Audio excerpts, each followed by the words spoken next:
About the North East results, the Yorkshire results, some more to come in the West Midlands. Essex, we're feeling supremely confident, and that's significant given that half the Shadow Cabinet have seats in Essex. So it's a big, big day.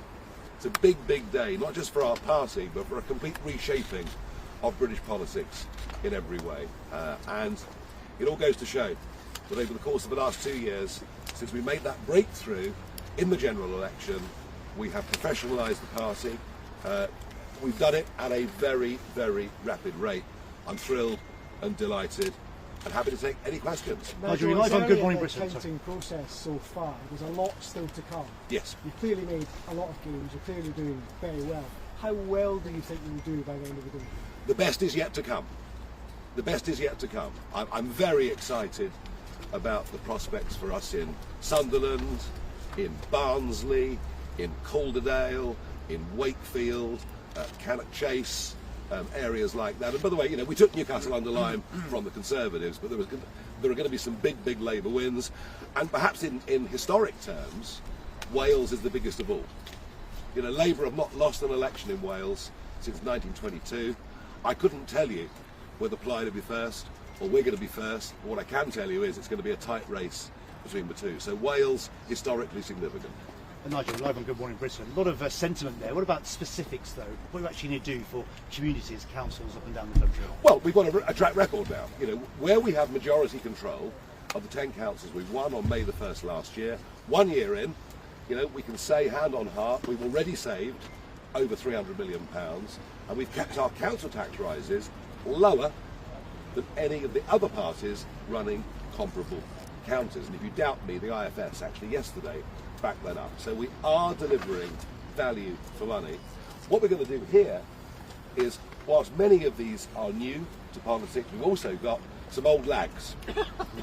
Sorry. Well, you were the council leader, So we've also got some experience of how to run this place, and we're very excited about the prospects. By the way, no one's got a magic wand.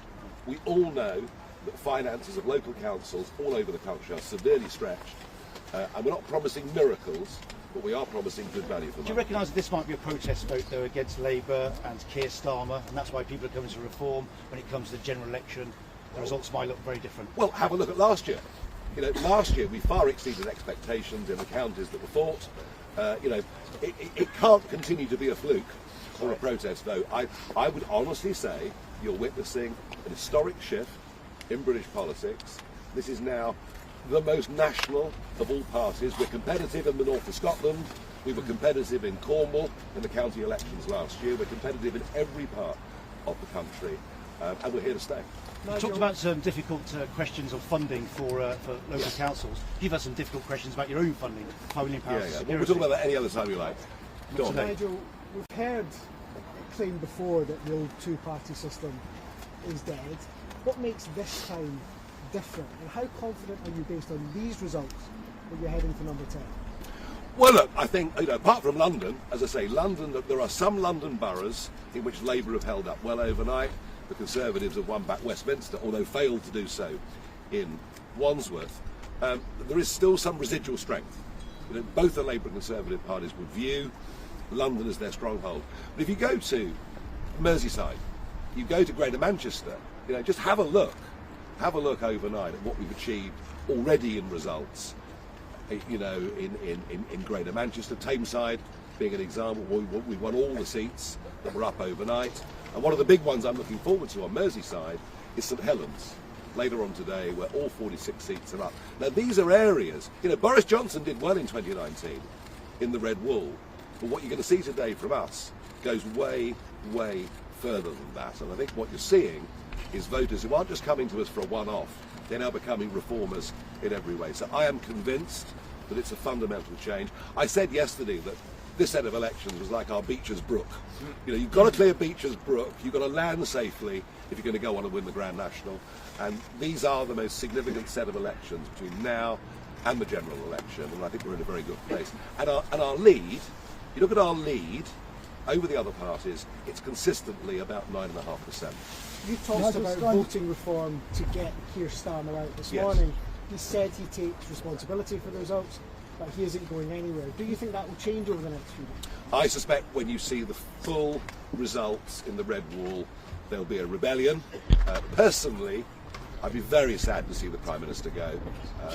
I would be very, very sad indeed. He's the greatest asset we've got. It looks like the Conservatives will win no seats in Havering.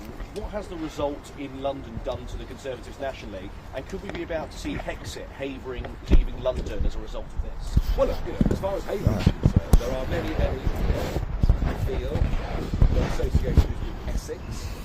And ever since 1965, a slightly resented being part of Greater London. All I would say is, people ought to have the choice to make a decision on that. And there'll be an argument to and fro. So yes, people here ought to have that ability, ought to have that choice.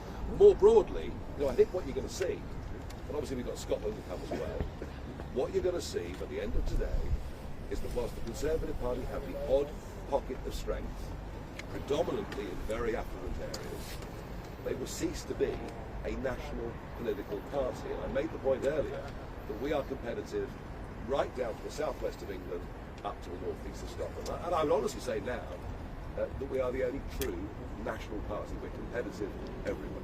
Nigel, Sky News, what's your message to people who didn't vote Reform yesterday? How do you seal the deal with the whole country? My message is, I know there are lots of people out there who think, well, it's still all a bit new. Is it really here to stay? Can they really do it? Can they really win? And my answer to them is, we did it last year, we've done it again this year, and we will go on doing it between now and the next general election. And we are the opposition in British politics. The current makeup of Parliament, with the Conservative as opposition, reflects where we were in 2024. It does not reflect where we are now. If you want a party that's going to stand up to the way that private business is being attacked, to the way that those who get up in the morning and go to work feel they're paying more and more money, getting less and less in their pocket, and subsidising many who choose not to work as an option, then we are your choice. And that's the reshaping of politics. It's not about left and right, but increasingly it's about whether you go to work or not. And I've had that all over the country. The one other thing I would say, going around, and I've been 9 weeks on the road, non-stop, 6 days a week, as far north as the Shetland Islands. One thing that consistently I get in the street from people, especially from women actually, is please save us. Please save us. A sense that society is in rapid decline, law and order, antisocial behaviour, shoplifting, whatever it is, please save us. There is a feeling out there that all the values that have mattered to people their whole lives, the kind of country they want their kids and grandkids to live in, is very, very severely under threat. You look out and go to work in the morning, don't get given £5 out of nowhere. Thank you very much. Why won't you answer the question? Why living's a big thing, Nigel. When's the next general election? What's the next step to the general election? Oh, to keep building. To keep building our data, to select our candidates for the general election. We've still got a lot of work to do. I was asked before Christmas how complete the Reform project was. I said we're about halfway there. We're now more than 2/3 of the way to where we need to be in terms of planning, preparation, professionalisation, fundraising, all of those things. But listen, we're here with a purpose.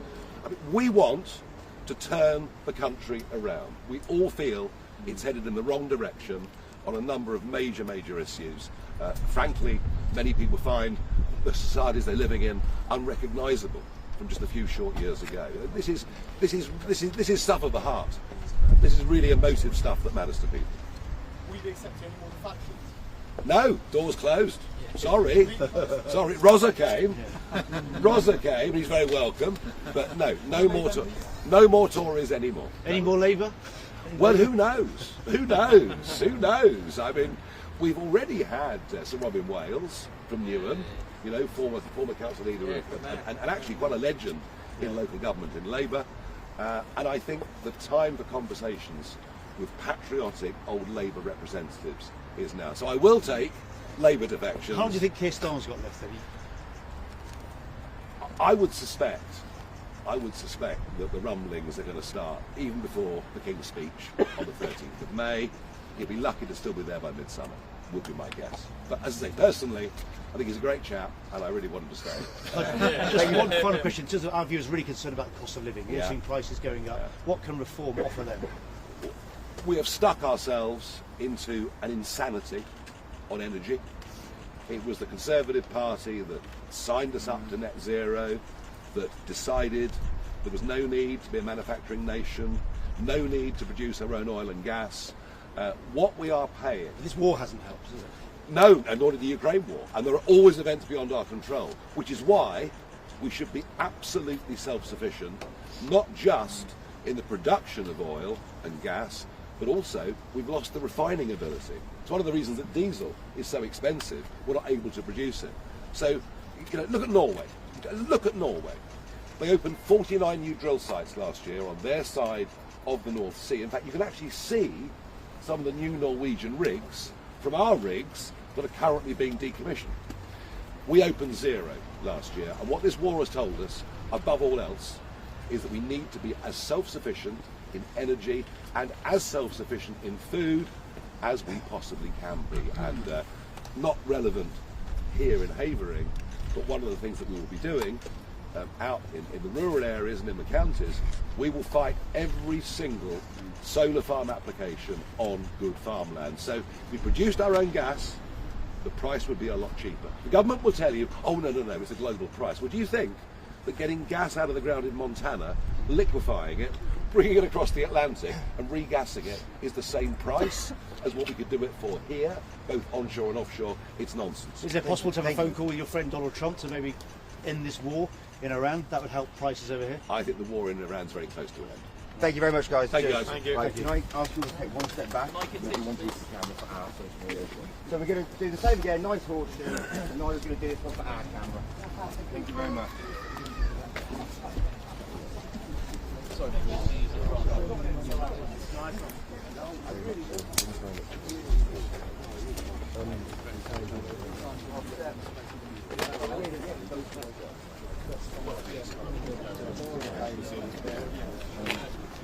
I won't give the mic in some space, so We're going to do two.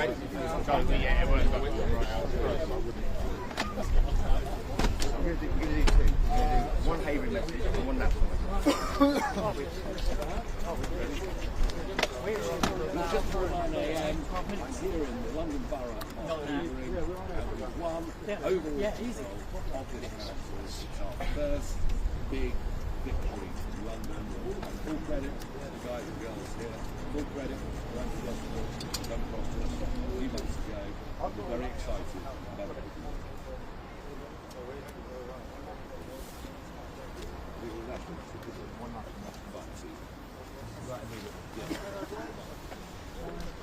What you can see already is there is a strong shift in British politics that is taking place. Of the results thus far, we've won 1 in 3 of every seat. Take the average vote share, we're 10% ahead of any other party. And I'm saying this to you at 9 a.m. as I look forward to the rest of the day, because I think the best is yet to come. I'm looking forward, particularly the Red Wall, to us wiping out Labour in areas they've dominated for over a century. Our prospects in Wales are very, very exciting. We have a chance of becoming the official opposition in Scotland. And just watch Essex later on today, the county that has nearly half the shadow Havering. And what we're beginning to see is the politics is no longer about the old arguments as right and left. It's about people who value patriotic ideas, believe in this country, and we'll see things turn around. So watch this space. We'll keep you up to date. We're in for a very, very good day.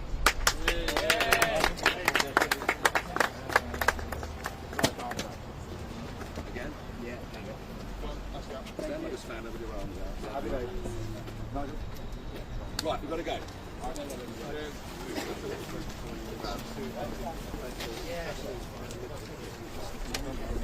No one-on-one going now. Keep getting in the car and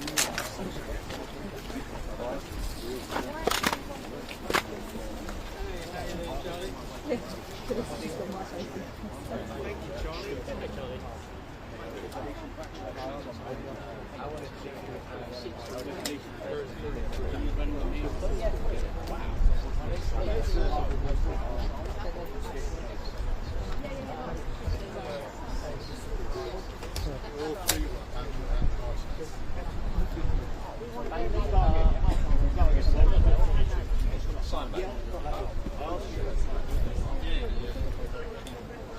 I've got to get back. Sorry. Richard, can you take a photo of you? Guys, can we all get around Layla, please. Yes, we'll have a photo. Oh, you were there? Yeah. Right. These two, do they come in? Coming in, guys? Come in.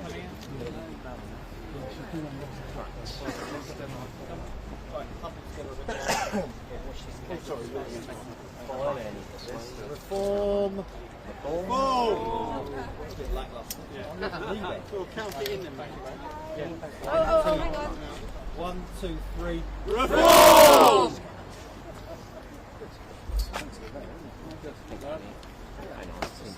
Come on, Andrew.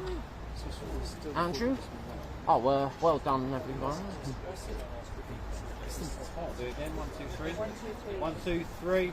Reform!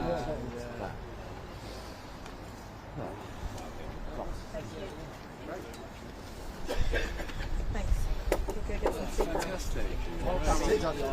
No, food. Start. Very much, Charlie. Thank you.